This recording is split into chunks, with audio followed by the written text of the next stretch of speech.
In this tutorial, I'm going to talk about how to build Bottle 2. It's this typical situation that's used quite a bit. It's a ruled surface front and back. That means it's straight up and it's only curved from the top view.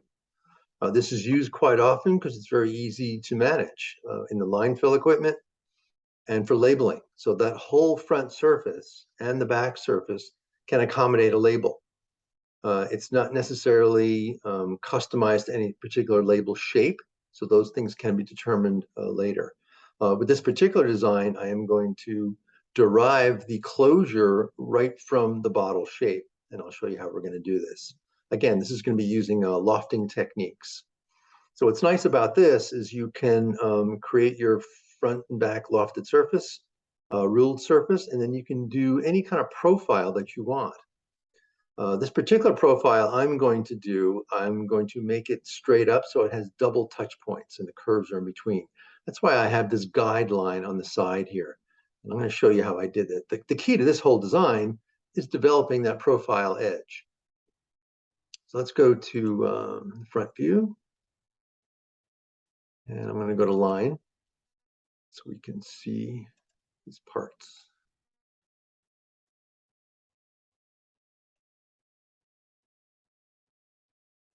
I'm going to unghost my construction line.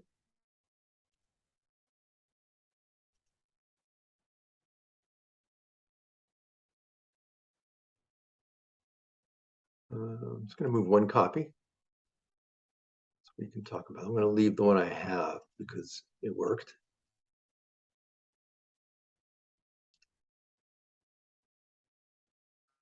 So I started off by just doing some guidelines.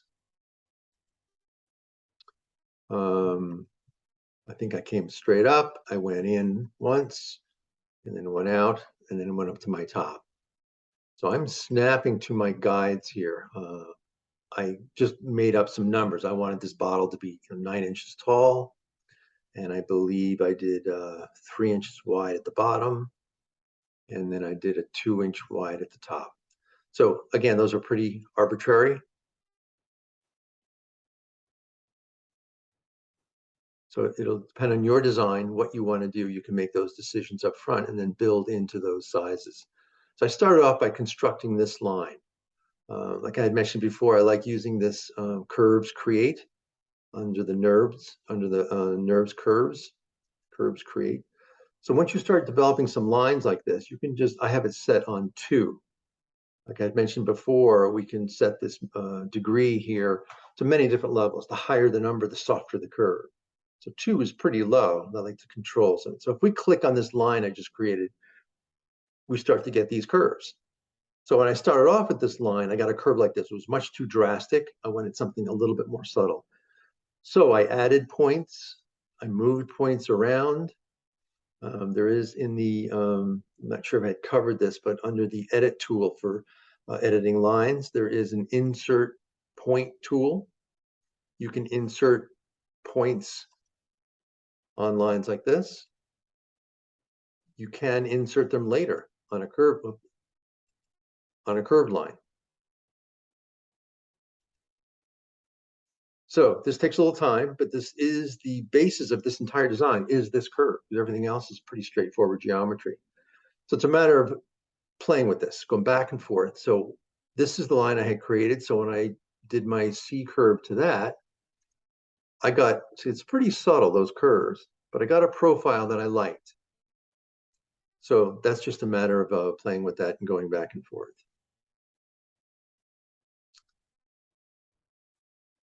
So that will help us with our side profile.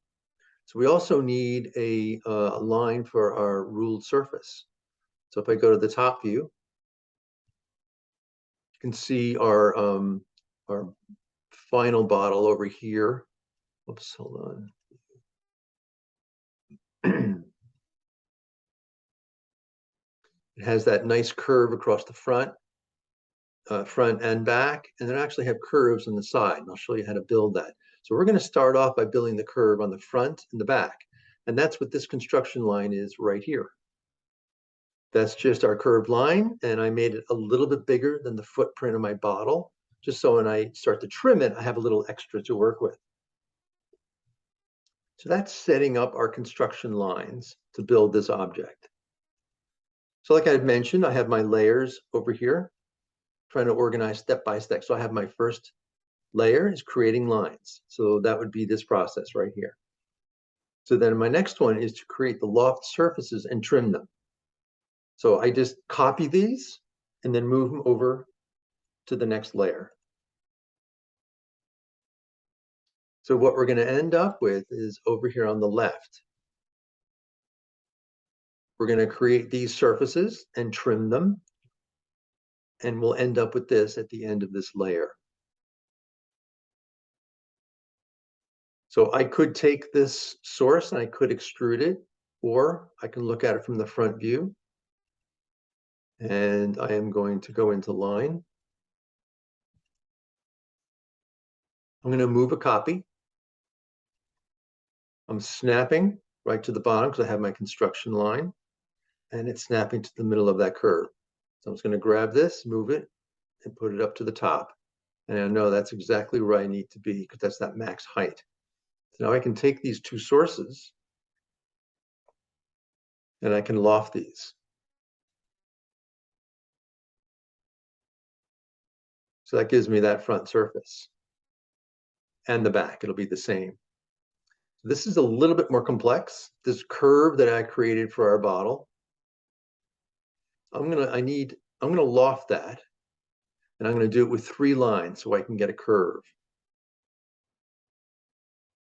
So this is going to be used for the front and the back, but I want to put one more in the center. So I'm just going to move a copy of that out. This is a little arbitrary. It's just a little bit of a distance to create this curve. You can see over here on this side, you can see how that curve is created. I have it about that distance.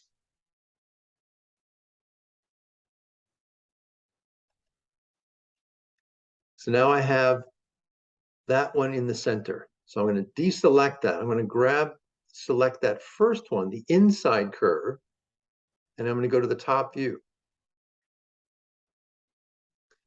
I am going to move a copy because I want to save that one in the middle. I'll probably ghost it later. Again, I'm locked onto perpendicular. So I'm just going to click in space. I'm going to move a copy of that out in front here, just a little bit, so I have some clearance. I'm going to move that out here, and I want to put another one just like that on the other side. So I'm going to mirror a copy. So if I start with the center and I mirror that, so now I move that over there. Copy. Move in a little. I'm going to ghost that original line, but I want to just keep it. I just like keeping these things in here, so why not? So let's just keep that right there in case I want to refer to that later. So I'm going to ghost that, but I'm not going to work with that right now. So if I take these 3 lines, let's just look at them again. I have the front and back one are in further, and that one in the center is further out. So this will be that lofting process again, which we've done several times now.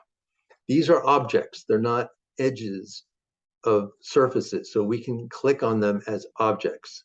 So I'm going to click on the first one, hold down center lock, and then a center lock for Mac and shift for PC. I'm going to click on these 3 surfaces. I'm going to go back to my loft tool. Okay, we don't need caps, but I won't cap it because it's not a round surface. If I select that, it now blended those 3 together. So I have this nice blended surface on center, and it's overlapping this front surface, which is what I want. And I'll show you why that is good in a second. So if we select this one and this surface, I'm going to go to wire, view top. I can rotate these and get them on the other side. I'm going to rotate a copy 180 degrees. Now I have it on all sides.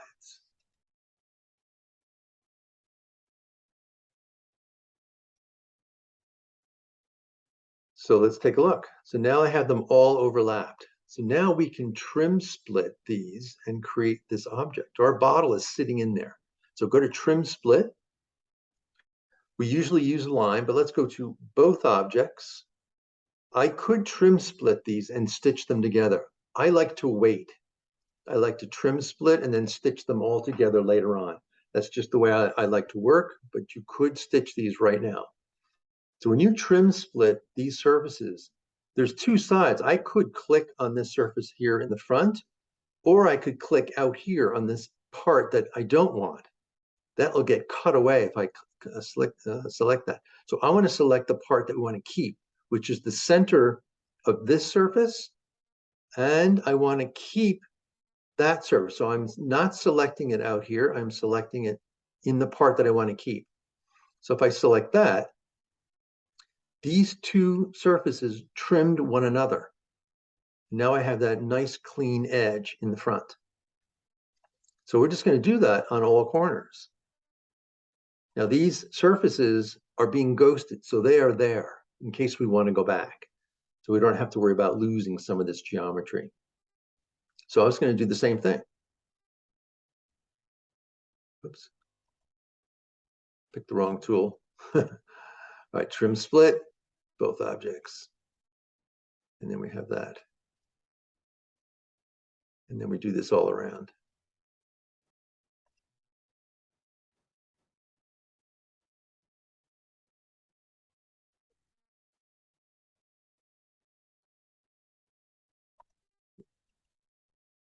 Didn't have my tool selected.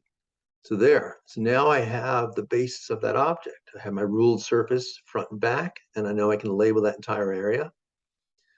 I have this nice curved side surface, which that curve also allows us to have our parting line on center, and it can come out of the tool.